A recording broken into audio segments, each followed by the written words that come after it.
用咗 LEGO EV3機械人同埋顏色感應器，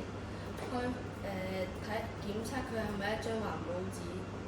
呢個功能唔單止可以提高環保意識，仲可以促進可持續發展。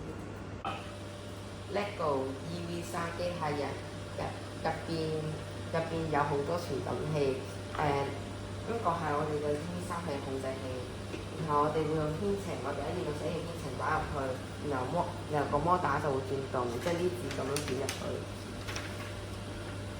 我哋會用唔同嘅紙張放入去，睇下成唔成功。設計呢個LEGO EV3嘅機械人咧，我哋係裝咗啲顏色感應器並去即係話連接下呢個EV3嘅控制器。然之後編程咧，我哋就用LEGO MicroStone 就個軟件就寫程式啦。然之後將顏色感測器嘅讀取參數並根據呢個預設嘅環保紙顏色標準嚟進行呢個判斷測試。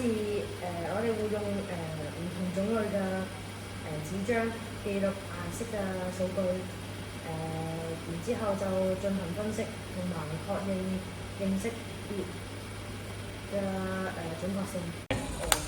2秒。